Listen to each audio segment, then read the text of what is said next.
New concerns that Al-Qaeda is back with a vengeance in Iraq as militants linked with the terror group try to seize control of two major cities. The soaring violence in Iraq hitting levels not seen in years. Chief Intelligence Correspondent Catherine Herridge live from D.C. Catherine, hi.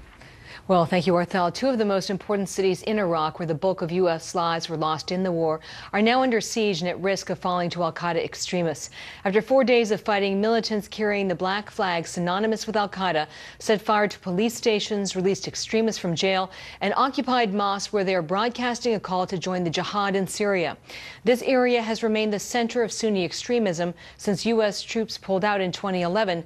And this new video just into Fox News is of a car bombing in Balad. This is northeast of Baghdad. Officials there say a car packed with explosives killed at least a dozen people today who had gathered to buy and sell vehicles. In the last week, the violence coming to a head in Iraq, with the State Department today pressed on whether Al-Qaeda and its allies are gaining ground in the region.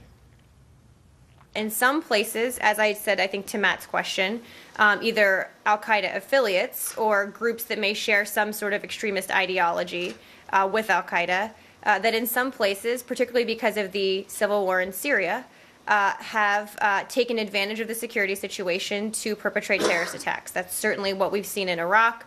We've seen it in Lebanon. It's something we're concerned about. What's central to understanding the stakes at play here is that the violence in Iraq is being carried out under the same banner of the most extreme jihadists who are operating in Syria. That's under the name the Islamic State of Iraq and Syria, or ISIS. And critics of the president say the decision to pull out of Iraq created that power vacuum. I do believe that when future historians look back on the Obama era, they will identify his precipitous flight, his hasty retreat from Iraq, as his #1 strategic blunder, foreign policy blunder. And that's saying something. The gravity of the situation in Iraq is being underscored by a new report by the United Nations.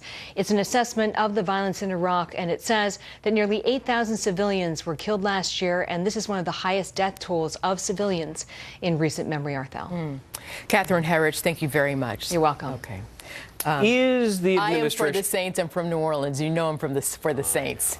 Just kidding me. And by the way, I'm getting hammered on social media. Are you? Because I was rude to Guy Benson. I apologize to Mr. Benson. Didn't mean to be rude. You were but rude? I didn't think you were rude. I just was trying to redirect him. I didn't think I was being rude either. Right. But, you know, if you thought so, I apologize on that. Don't be rude to Al Gore. He's on line 1 right there. Wow. Okay? Al Gore, line 1. Okay.